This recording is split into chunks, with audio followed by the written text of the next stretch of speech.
시련의 파도가 믿음을 덮칠 때라는 제목으로 함께 은혜를 나누고자 합니다. 갯바위에 가면 파도가 거기를 내리칩니다. 좀 먼 바다에서는 파도가 있는지를 잘 모르지만 해변가에 내려오면 이제 파도가 치죠. 그런데 그 파도가 특별히 갯바위에 부딪히면 물보라가 튀면서 그 힘찬 바다의 능력을 새삼 깨닫게 됩니다. 그런데 이 갯바위에 파도가 몰아치는 그곳에 붙어 사는 그런 생물들이 있어요.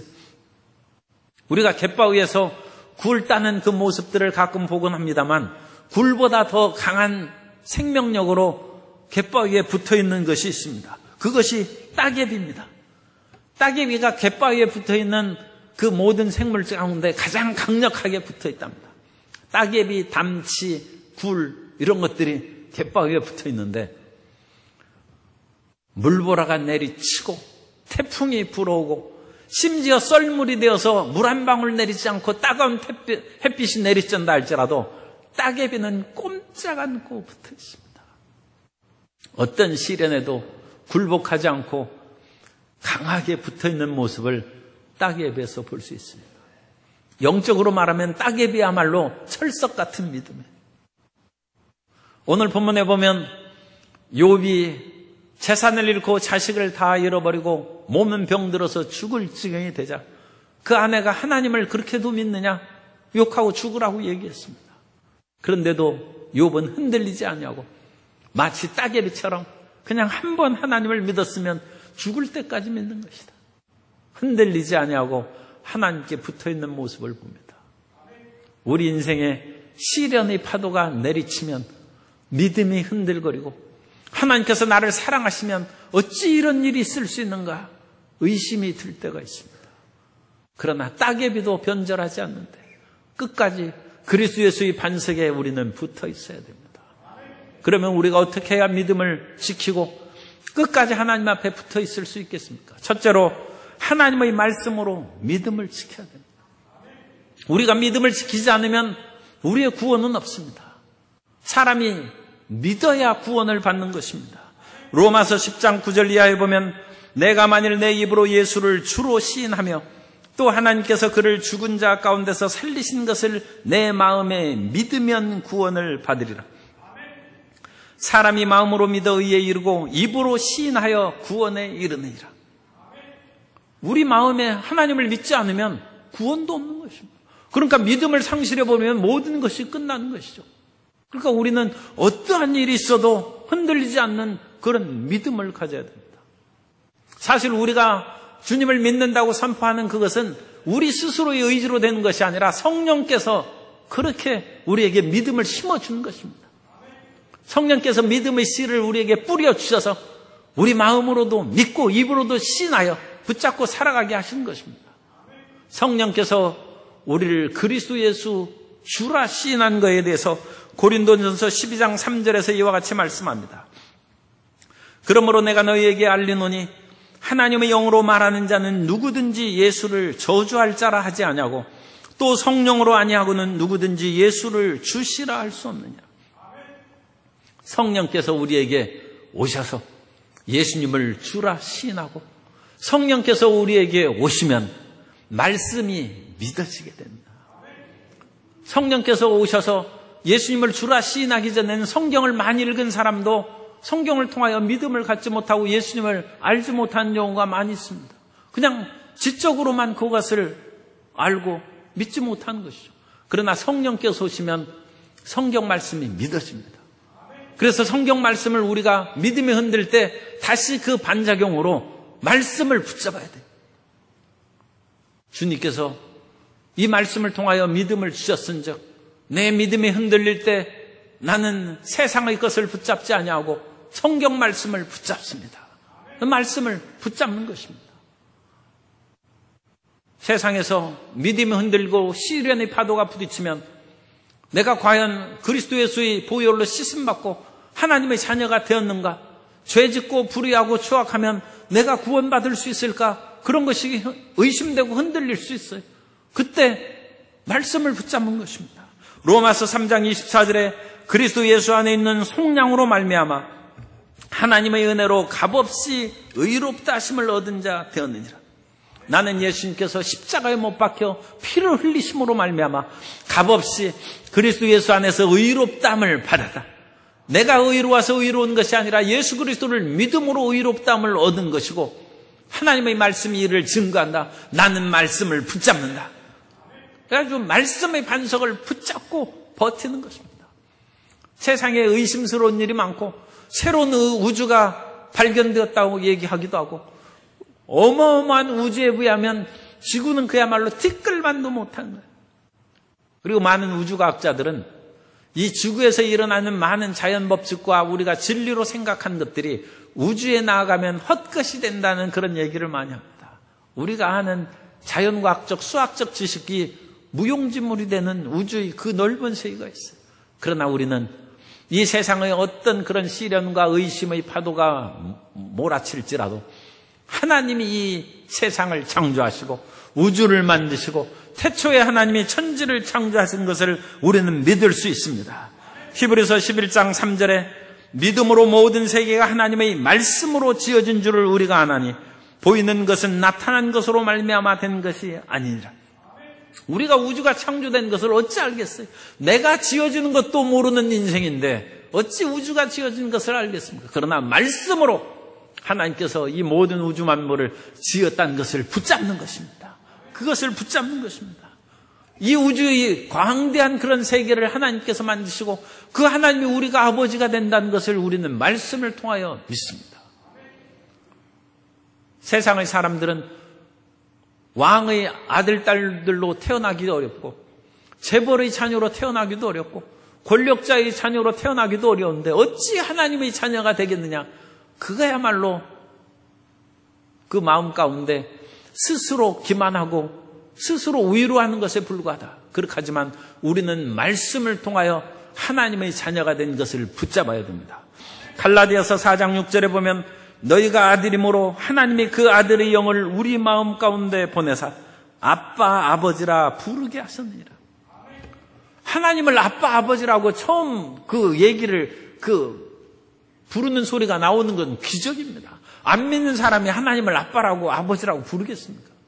오늘날 우리가 그걸 예사로 부르니까 시련이 다가와서 하나님 아버지 하면서도 의심하는 일이 있는데 아버지라고 부르는 그 자체가 원래 기적으로 시작됐고 하나님께서 살아계시고 여전히 우리를 붙잡아 주신다는 것을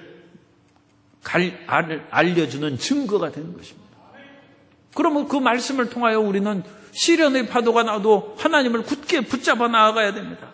이 세상은 여러 가지 눈에 보이고 우리를 헝클하게 하는 그런 일이 많이 있지만 눈에 보이는 이 모든 것은 보이지 않는 세계에서 비롯된 것입니다.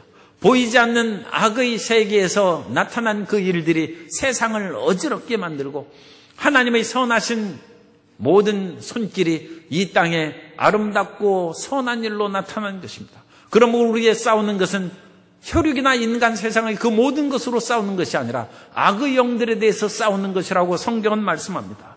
공동번역의 에베소서 6장 12절에 우리가 대항하여 싸워야 할 원수들은 인간이 아니라 권세들과 세력의 악신들과 암흑세계의 지배자들과 하늘의 악령들입니다. 사람들은 대개 사람을 원수로 해서 싸우는데 그것은 크리스찬의 바른 태도가 아닙니다. 사람이 원수가 아니라 그 사람의 배후에 있는 악의 세력인 것입니다. 베드로가 예수님께서 십자가를 지심으로 모든 인류의 죄를 속하여야 된다는 말을 했을 때 주여 그리마옵소서 하면서 베드로가 항변했습니다. 그때 예수님께서는 베드로를 책망한 것이 아니라 베드로를 배후에서 조장한 사탄아 내 뒤로 물러서라고 주님께서 악의 세력을 꾸짖으셨습니다. 그것을 우리가 말씀을 통하여 하는 거예요. 사람은 눈에 보이고 손으로 만지는 것을 취하며 살아갑니다. 그러나 우리 예수님 믿는 사람들은 아무리 눈에 보이고 손으로 만져지는 것이 우리를 고통스럽게 하고 어렵게 하는 것이라 할지라도 그 배후에 있는 악의 세력과 싸워서 흑암의 세력을 물리치면 눈앞에 보이는 것들도 좋게 변화될 줄로 믿습니다. 지금 한국에는 이 영적인 흑암과 선한 하나님의 역사가 치열하게 나타나고 있어요. 변화가 무쌍한 것이죠. 그래가지고 정상회담이 안 열린다고 하다가도 금방 열리고, 미국의 대통령은 깜짝 놀라게 하는 일을 아주 잘하고 해서 온 세계를 놀라게 하는데, 우리 대통령은 한 수 더 떠요. 그래야 또 금방 깜짝 놀라게 하는 일이 있었어요. 앞으로 더 놀랍고 깜짝 놀라는 평화와 아름다운 통일의 역사가 이 한반도에 정말 일어나게 될 줄로 믿습니다. 그러므로 우리는 이 배후에서 역사하시는 하나님께 매달려야 됩니다. 사람의 힘으로 하는 것이 아니라 보이는 세계와 보이지 않는 세계의 그 모든 갈등 가운데 주님의 뜻이 반드시 이루어지게 될 줄로 믿습니다. 그럼 우리가 말씀을 붙잡고 사는 것입니다. 우리 눈앞에 나오는 그런 것으로 인하여 살아가는 것이 아니라 말씀을 붙잡고 믿음을 굳건하게 하고, 시련의 어떤 것으로 믿음이 흔들릴 때에도 주님께서 나를 사랑하실 때 얼마나 사랑하시는가, 우리의 모든 머리털까지 헤아리신 바 될 정도로 주님께서 사랑하신다. 마태복음 10장 29절에 보면 참새 2마리가 한 아사리온에 팔리지 않느냐, 그러나 너희 아버지께서 허락하지 아니하시면 그 하나도 땅에 떨어지지 아니하리라. 너희에게는 머리털까지 다 세신 바 되었나니 두려워하지 말라. 너희는 많은 참새보다 귀하니라. 하나님이 어찌 나를 기억하시겠는가. 우주가 이와 같이 광활한데 하나님이 이 우주에 계시다 할지라도 이 우주에 티끌만도 못한 지구 안에 사는, 지구 안에서도 또 티끌만도 못한 나를 어찌 아시겠는가. 그러나 하나님께서는 우리 모든 성도님을 한 분 한 분 기억하십니다. 인공지능만 해도 그 지식이 어마어마한 것이죠. 사람이 만든 인공지능 로봇이나 인공지능의 어떤 그런 기계도 그 말할 수 없는 지식을 갖고 있는데, 하물며 사람은 티끌 같은 존재인데 그 위대하신 하나님께서 이 모든 우주를 모르시겠습니까? 우리 모든 성도님들이 생사화복을 주관하시고 일거수일투족을 주님께서 다 알고 계십니다. 그러므로 믿음을 흔들리지 말고 말씀을 붙잡아야 됩니다. 주님께서는 인생의 머리털까지 헤아리신 뿐만 아니라 왕들이 행하는 모든 일들도 하나님께서 주장하셔서 인류의 역사를 이끌어 가시는 것입니다. 다니엘서 2장 20절 이하에 보면 다니엘이 말하여 이르되 영원부터 영원까지 하나님의 이름을 찬송할 것은 지혜와 능력이 그에게 있음이로다. 그는 때와 계절을 바꾸시며 왕들을 패하시고 왕들을 세우시며 지혜자에게 지혜를 주시고 총명한 자에게 지식을 주신도다. 그러므로 세계의 열강들, 군사적인 대국, 경제적인 대국들이 남북의 문제를 좌지우지하는 것이 아니라 하나님께서 행하시는 것입니다.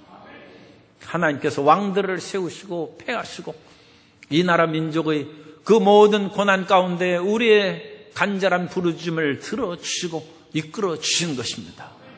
그러므로 우리 삶 가운데 개인의 문제나 국가나 사회의 문제가 우리를 혹시 실망하고 낙심하게 하는 일이 다가올지라도 믿음을 흔들리지 말고 말씀을 굳게 붙잡고 하늘을 지으신 하나님, 땅과 모든 세계를 이끌어 가신 하나님, 우리의 일거수일투족도 이끌어 가신 하나님을 굳게 믿고 믿음의 반석 위에 세계 되시기를 예수님의 이름으로 축원합니다. 두 번째로 성령님이 함께 하신다는 우리는 그 믿음으로 살아가는 것입니다. 예수님께서도 이 땅에 오셨을 때 하나님의 아들이면서도 성령과 더불어 역사하셨습니다. 하나님의 아들로 하나님이십니다. 예수님이 하나님이심에도 불구하고 육체로는 마리아의 아들 사람으로 태어나셨기 때문에 사람으로 살아갈 때는 성령의 충만함이 필요하다 해서 침례를 받으실 때 하늘에서 성령이 비둘기 같이 임하고 성령이 이끌려서 광야에 나가서 40일 동안 금식하고 시험을 당하셨습니다. 그러나 성령으로 말미암아 마귀의 그 모든 것을 또한 이기고 말씀으로 승리하시고, 예수님께서는 이 땅에서도 하나님의 아들의 능력뿐만 아니라 성령의 능력으로 일하셨다고 말씀합니다. 사도행전 10장 38절에 보면 하나님이 나사렛 예수에게 성령과 능력을 기름 붓듯 하셨으며 그가 두루 다니시며 선한 일을 행하시고 마귀에게 눌린 모든 사람을 고치셨으니 이는 하나님이 함께 하셨습니다. 예수님께서 귀신을 쫓아내시고 죽은 나사로를 살리시고 12해 동안 혈루병 앓는 여인을 치료하셨습니다. 성령의 능력으로 두루 다니시며 착한 일을 하시고 마귀에게 눌린 자를 고치셨다는 것입니다. 그러므로 예수님께서는 제자들은 그야말로 있는 거 아니죠. 제자들에게 성령님과 더불어 동행하며 살아가라고 말씀합니다. 예수님께서는 제자들을 그와 같이 3년 반 동안 가르치셨습니다만 한결같이 시험에 실패해서 예수님이 십자가에 달리실 때 다 예수님을 버리고 도망갔습니다. 그러나 예수님께서 낙심하지 않으셨습니다. 예수님께서 그 제자들을 실망하고 버리시지 아니하고 아버지의 약속하신 성령을 기다리는, 우리의 믿음이 흔들릴 때 성령께서 함께 계심을 믿어야 됩니다. 그래서 제자들이 하나님의 약속하신 성령을 받기 위해서 열심히 기도하고 성령의 충만한 은혜를 간구했습니다. 예수님께서는 내가 너희를 고와 같이 버려두지 아니하고 다시 너희에게 오리라. 그날에는 내가 아버지 안에, 내가 너희 안에, 너희가 내 안에 있는 줄을 너희가 안다고 말씀했습니다. 고와 같이 버려두지 아니하고 보혜사 성령으로 우리에게 오신 예수님께서는 이제 우리 안에 거하셔서 우리가 예수님 안에, 예수님께서 내 안에 거하신 줄을 믿게 되는 것입니다. 그래서 오순절 성령의 그런 충만함이 모든 제자들에게 임하였을 때 이제 그 성령의 역사는 보편적인 성령 강림입니다. 구약시대에도 성령이 역사하시고 운행하셨습니다. 선지자에게, 왕에게, 제사장에게 성령이 임하셨습니다. 그러나 그것은 특별한 하나님의 기름 부음 받은 자들에게 임하신 것이고 보편적으로 성령께서 임하신 것이 아닙니다. 그런데 오순절 성령 강림을 통하여 남녀, 노유, 빈부, 귀천을 막론하고 성령이 임하신 것입니다. 그러므로 누구든지 예수님을 믿으면 성령 충만함을 받을 수 있습니다. 부자도 받고 가난한 자도 받고 남자도 받고 여자도 받고 나이가 들어도 젊어도 모든 사람이 성령의 충만함을 받게 됩니다. 이것은 요엘 선지자의 예언이 성취된 것이라고 베드로는 사도행전 2장 17절 이하에서 말씀합니다. 하나님이 말씀하시기를 말세에 내가 내 영을 모든 육체에 부어주리니 너희 자녀들은 예언할 것이요 너희 젊은이들은 환상을 보고 너희 늙은이들은 꿈을 꾸리라. 그때 내가 내 영을 내 남종과 여종들에게 부어주리니 그들이 예언할 것이요. 옛날에는 선지자만, 왕만 기름 부었습니다. 그러나 이제 종에게, 남종과 여종에게 성령 충만함을 주신다. 뿐만 아니라 성령께서 우리에게 충만히 임하시면 성령의 나타남이 있습니다. 성령의 나타남이 은사입니다. 은사. 성령께서 우리에게 충만히 임하시면 우리는 방언을 말하게 됩니다. 성령이 충만하게 임하시면 우리가 알지 못하는 지식의 말씀의 은사, 지혜의 말씀의 은사가 믿음이 있고 능력을 행하고 영을 분별하고 예언하고 방언도 통역하고 성령의 은사가 나타나는 것입니다. 그 대표적인 가운데 믿는 사람이나 어떤 사람도 뚜렷하게 알 수 있는 은사가 방언의 은사예요.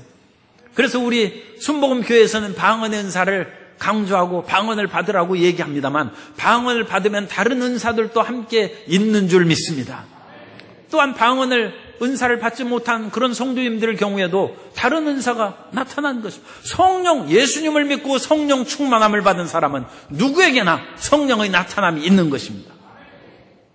그런데 시험에 들었을 때는 그런 은사가 자기에게 나타나는지 안 나타나는지 잘 몰라요. 그럼에도 불구하고 시험에 들었을 때도 그치지 않는 기도가 방언 기도입니다. 그래서 이 방언이 중요합니다. 그리고 예수님을 믿으면서도 그런 일이 없어야 되는데 예수님을 믿고서도 죄를 짓습니다. 험악한 죄도 져요. 그런데도 방언 기도는 안 그칩니다. 그 사람이 예수님을 안 믿겠다 그와 같이 선포하고 의지적으로 안 믿으면 성령이 떠나가시는 것이죠. 그런 경우에는 방언 은사가 없을지라도 참 그런 일이 있어서는 안 되지만 죄 지으면서도 예수님 믿으면 방언 기도가 나와요. 성령께서는 안 떠났습니다. 예수님 믿는 사람은 안 떠납니다. 그러므로 우리가 하나님 나를 어찌 이리 버리셨습니까 해서 시련의 파도가 우리 믿음을 흔들어버리고 우리의 삶과 가정과 또 질병으로 모든 것이 고통과 좌절에 가득 차 있어도 방언기도 나오면 하나님이 사랑하신 줄 믿으시기 바랍니다. 방언기도 나오면 내가 알고 있다. 너의 고난과 눈물을 내가 알고 있다. 흔들리지 않게 되시기 바랍니다. 성령으로 말미암아 우리 믿음을 지키는 것입니다. 우리 마음에 의지적으로 주님, 눈에 아무 증거 안 보고 귀에는 아무 소리 안 들리고 손에는 잡히는 거 없지만 그래도 저는 성령님을 의지합니다. 성령님 도와주십시오. 정말 도와달라는 이제 말도 나오지도 않습니다. 그러나 성령님 함께하여 주옵소서. 그 사람은 주님께서 뜨겁게 지금 사랑하시고 지켜주시는 것입니다. 지금 눈앞의 시련은 그건 지나가는 것입니다.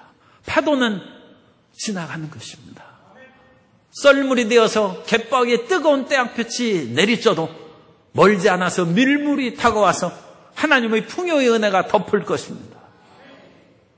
성령이 떠나지 않았으면, 은사가 떠나지 않았으면, 방언 기도가 그치지 않았으면 하나님께서 함께 하십니다.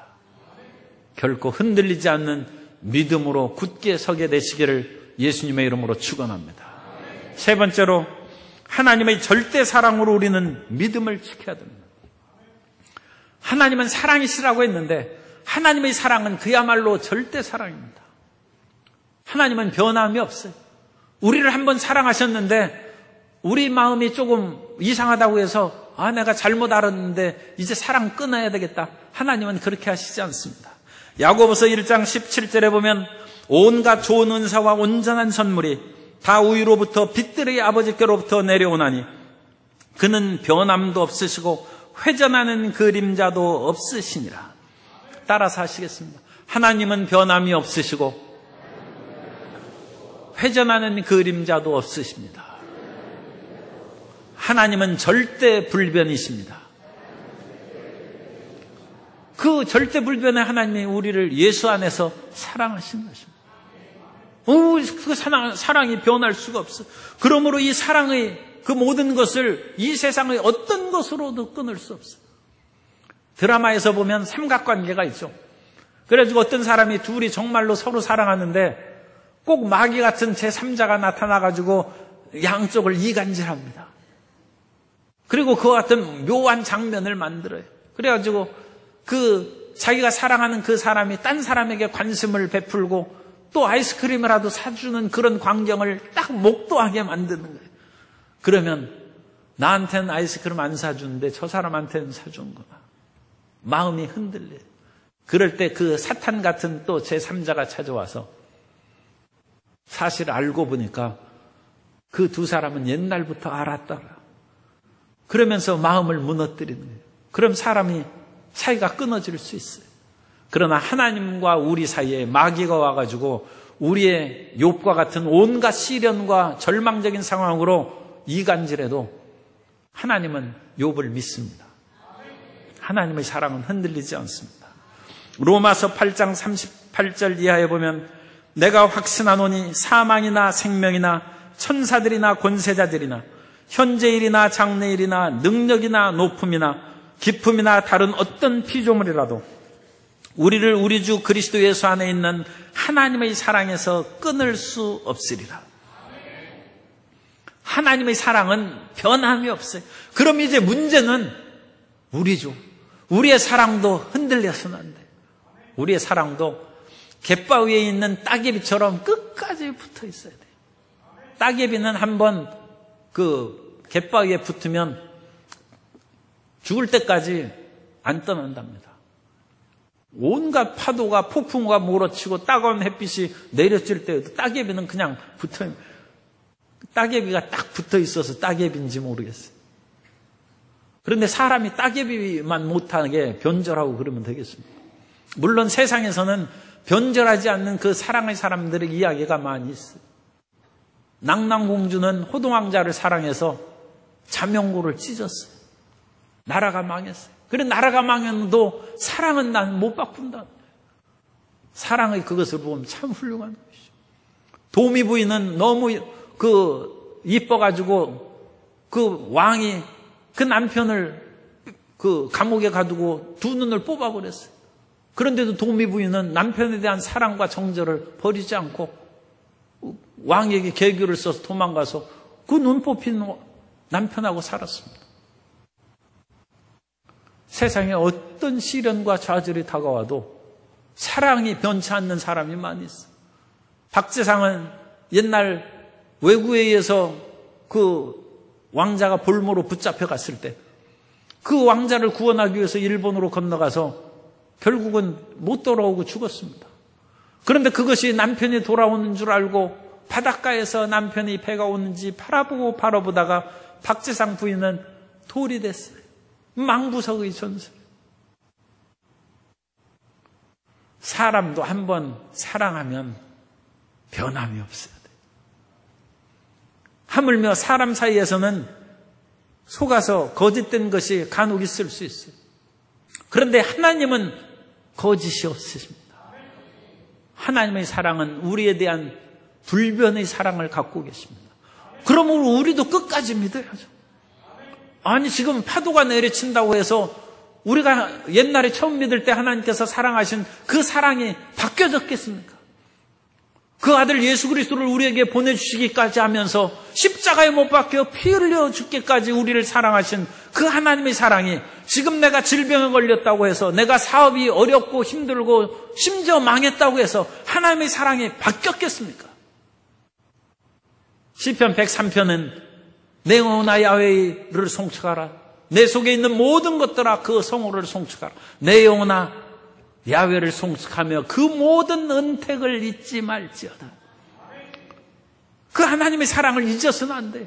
그가 우리의 죄악도 사하시고 병을 고치고 모든 파멸에서 우리를 속량하시고 인자와 긍휼로 간을 씌우시고 좋은 것으로 우리의 소원을 만족해 하사 내 청춘으로 독수리같이 새롭게 하시는 그 하나님의 사랑을 믿어야 되는 것입니다. 요한계시록에 나온 7교회 중에 하나가 서머나 교회가 있는데 지금 서머나 교회가 여전히 그 타의 교회가 남아 있습니다. 그런데 거기에서 폴리캅이 50년 목회했습니다. 그런데 50년 목회해서 86세 되던 때 그 당시 로마 제국가에 핍박을 받았으니까 붙잡혔어요. 그래가지고 화형을 당할 입장에 처했어요. 그때 사람이면 육신적으로 탄식할 수도 있죠. 하나님, 제가 50년을 목회하면서 주의 일에 충성하고 목숨을 바쳐서 목양을 했는데 이제 내가 불 가운데 죽어야 되니 이게 어찌 된 일입니까?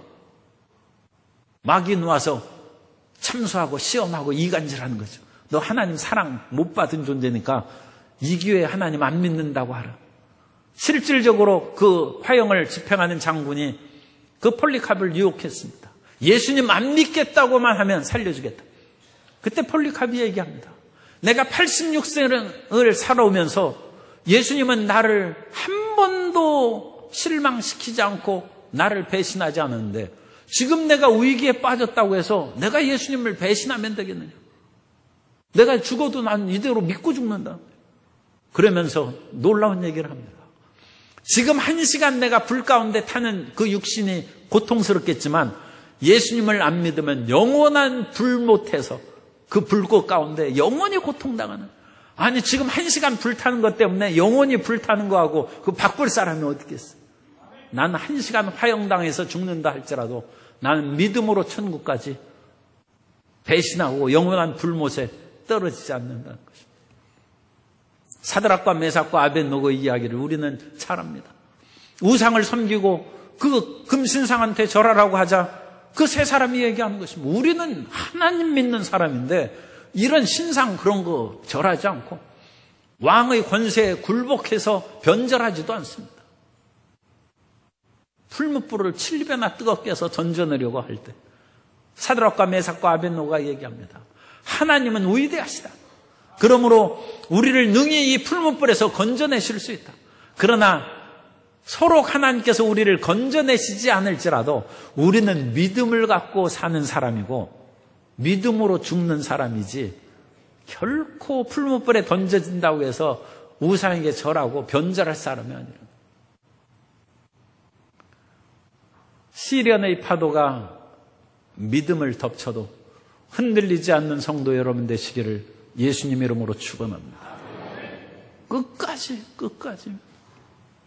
어떠한 일이 있어도 변함없이 끝까지 하나님을 섬기는 것입니다. 욥이 그 말할 수 없는 시련을 하나님의 축복과 사탄이 사실은 간증했죠. 하나님께서 산울타리로 욥을 지켜주시고 보호해 주셔서 욥을 믿는다는 거예요. 욥이 하나님의 도움 많이 얻었어요. 그런데 그와 같이 사탄의 참소로 말미암아 그 모든 것을 거두갔어요. 그래도 욥은 생각하는 거죠. 내가 하나님의 은혜와 사랑 가운데 이와 같이 누렸으면 됐지. 하나님께서 다시 화도 내려도 나는 하나님 믿는다는 거예요. 나는 갯바위에 따개비보다 낫다. 끝까지 믿지. 변절해서 따개비는 이사 안 간답니다. 따개비는 한번 갯바위에 붙으면 떨어지지 않고 거기에 살다 죽지 결코 이사 가는 법이 없대. 믿으면 이사 가는 것이 아닙니다. 붙어 있는. 그리고 하나님께서는 그리스도 예수 안에서 우리를 사랑하시되 끝까지 사랑하십니다. 요한복음 13장 1절에 보면 6월절 전에 예수께서 자기가 세상을 떠나 아버지께로 돌아가실 때가 이른 줄 아시고 세상에 있는 자기 사람들을 사랑하시되 끝까지 사랑하신다. 그래서 예수님께서 그 마음이 심령이 고단하여 죽게 되어서 겟세마네 동산에서 얼마나 피땀 흘리면서 기도하셨습니까? 그런데 그것이 있기 바로 직전에 예수님께서는 물을 떠다가 제자들의 발을 씻어주셨어요. 끝까지 사랑하셨어요. 그 예수님께서 우리를 끝까지 사랑하십니다. 끝까지 사랑하십니다. 끝까지 사랑하십니다. 그래서 욥이 끝까지 하나님을 믿었을 때 하나님께서 욥의 모든 것을 회복시켜 주셨어요. 그래서 그를 갑절로 복을 내려주셨어요. 끝까지 믿어야 됩니다. 욥의 그 병이 그 일종의 나병입니다. 피부가 코끼리처럼 변한 상피병이라고 해서 그야말로 질그릇 조각으로 옛날엔 기와 조각이라고 번역했는데 피가 나게 긁어도 시원하지 않는 그 아주 지독한 피부병. 그런데 욥을 주님께서 피부병도 치료해 주셨어요. 욥이 그래가지고 치료가 되고 건강하게 돼서 아들 7, 딸 3 나왔어요.